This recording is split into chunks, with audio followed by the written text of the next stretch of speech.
So, giving the shop a bit of a clean out, and the old vacuum, she's starting to not sound so good, so.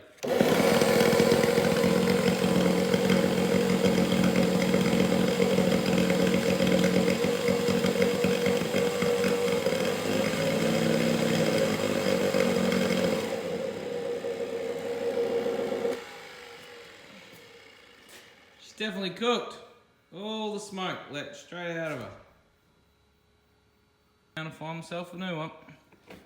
Fuck knows what I'll get, but it's only shop vac, so we'll have to have a look-see, eh? Maybe a little bit of product review time.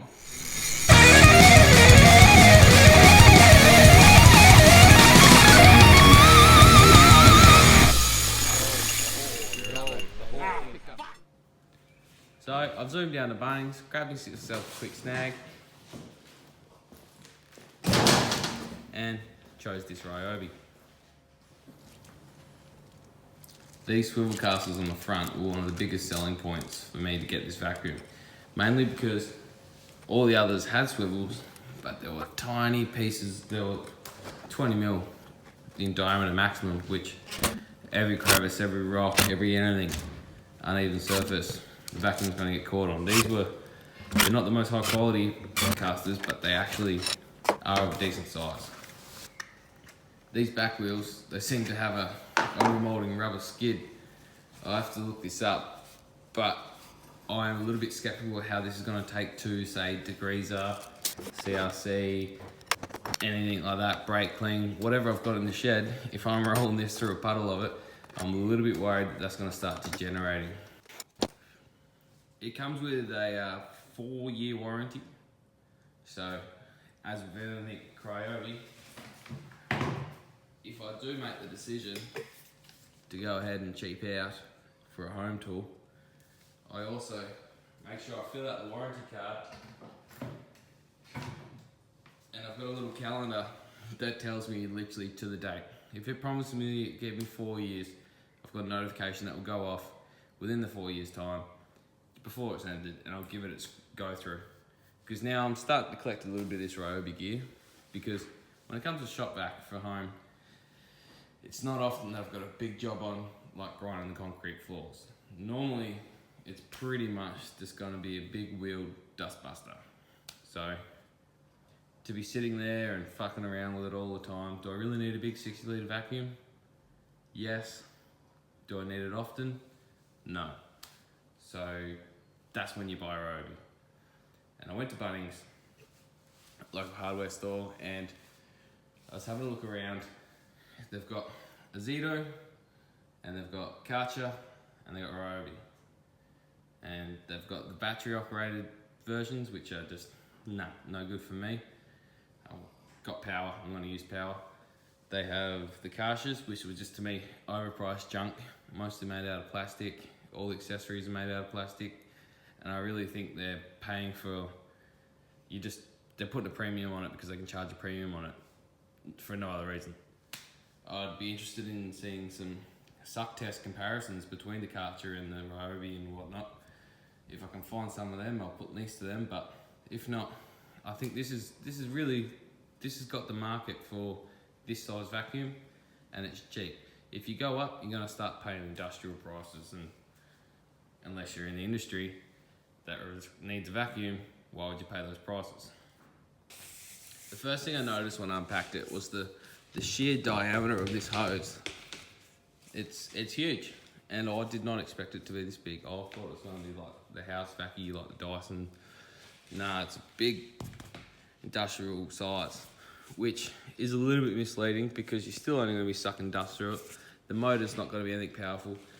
I had it struggling to get welding rods. Now, to be fair, the filter probably wasn't its cleanest, but I thought I'd be picking up welding rods and bits of crap with this, but I was mistaken. I'll have to give it another try with a few different other filter combinations, because I did have the really fine filter, which is easy to clog up on. I'm pretty sure with no filter you'd be able to like vacuum up rocks and all sorts, but then, you know, you're running it without a filter, so, you know, paying Peter, still stealing from Peter to pay Paul, really, because you've still got to be spreading dust and everything everywhere if you run it without a filter, not to mention anything else that can go wrong. One of my favourite things about the vacuum so far is its ultra long hose. The hose is good 3.5, 4 metres long. If I get the specs on that, I'll put it down here somewhere, but regardless of that, it's the centre balance of the weight. It's right down low, so with the wheel span and that down the bottom, it's perfect. So you can literally just pull the vacuum along, no problems at all. Here's another go with it facing the opposite way, which normally would give you a bit of trouble.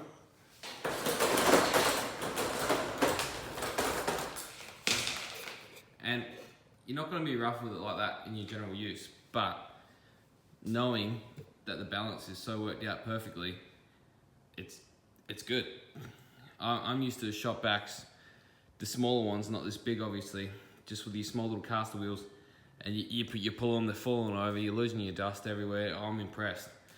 I wasn't expecting this to be anything like that. It's just a pleasant surprise. I've had it attached to the grinder, been doing the floor, slow process, but my favourite part is the outlet here, which comes on.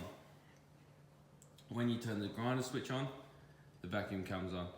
It must detect the current, little CT in it or something. It acts as a relay.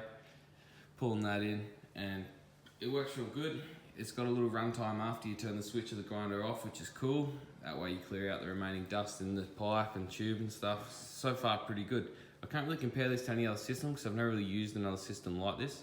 This was a bonus, something I didn't even think about until I got in the shop and started looking at vacuums and thought, oh yeah, that would be handy as hell, as opposed to me previously with the last vacuum turning it on manually and then the grinder and vice versa. This is heaps easier and saves me a lot of time. So, is it going to be a fair dinkum product and is it going to last? I say yes, based on preliminary findings. Just the build, the tin, nothing going wrong there. You might put a dent in it or two, but it's not going to cave in. It's not like a tinny can, it's going to last you longer than your bush chook. The wheels, they could have done better, but for what they are, I think they will do fine. They are the cheapest of the cheap. You buy them for say $3, they're a $2 part. You're paying $300 for a vacuum, so hopefully, $50 drum, you're getting $100 motor. They've got a big room of profit there. They've got a big margin. However, you do get a stain-on tube where a lot of the competitors are only giving you plastic. You get the accessories, you get the little wire brush, you get the getting in tight spaces, all that stuff. You get the accessories you expect to get. Literally. So, if you need a vacuum and you're worried about the brand Ryobi, seriously, you got to get the 4-year warranty, keep track of it, and there's no point paying for a reskinned Akita or whatever that, because you're going to get pretty much the same quality but for a higher price, because they think they can get you with the prosumer aimed. This is aimed at home gamers, just to do the home gamer job, and if you treat it right, it will last you. If it doesn't last you the 4 years, you get a new one. So work it out, you get 4 years, you're renting a vacuum for less than... It comes with a huge filter, which, as you can see now, is full of shit.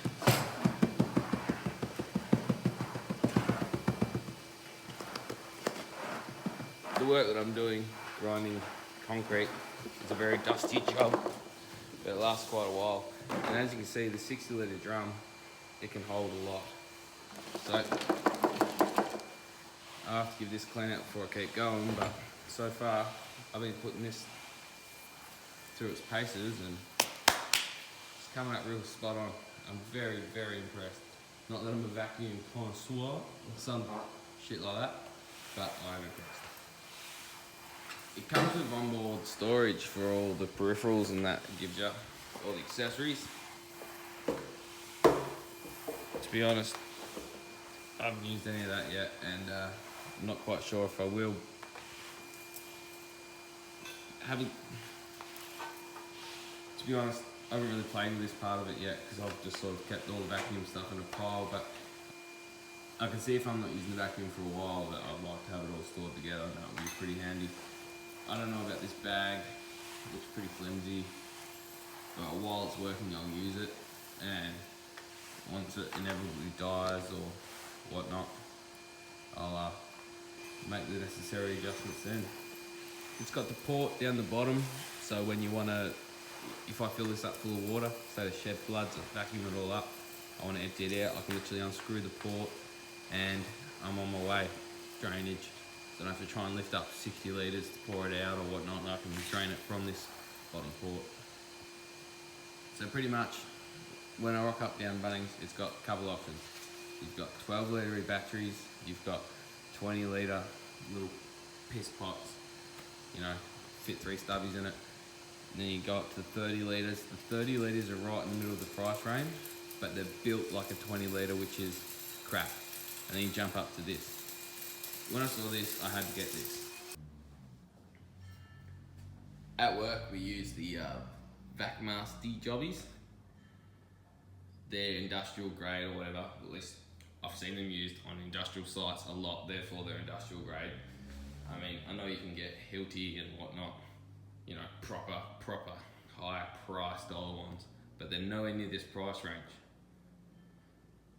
If you were to get a similar one for industrial, you're paying a whole lot more money.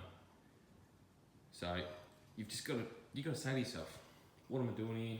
What am I after? Choose it.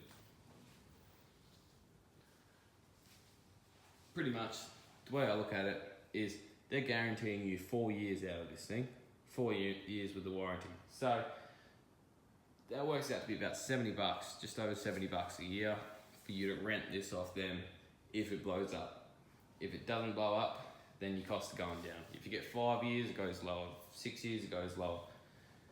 So even if you are a bit more industrial than the regular guy in your shed, if you're going to save a couple $100 straight up by going the green death, why wouldn't you? As long as you are using it hard enough to kill it within 4 years, this thing's going to solve you. Sort you right out. The warranty. People buy this just expecting it to blow up. Always forgetting to fill out the warranty card and do that. That's what they're relying on. If you're smart about it, you can't beat a deal like this. There you have it. That's my new shop vacuum. I never got paid for this, none of that crap, rah, rah, rah. I went and bought this because the last one blew up. I'll put in the descriptions, fair, honest updates if it starts having problems, and we'll be able to tell with the time, you know, 2 months, 3 months, 2 weeks, 2 years. When it does fail on me, when anything happens, if the hose starts cracking, if the wheels start falling to shit, anything starts going wrong with it, I'll chuck it in the description. So therefore, if you're watching this in a year's time, something, you'll know exactly what troubles I've been through. So if you want to know that, hit subscribe and whatever's, or don't, whatever. Have a good one.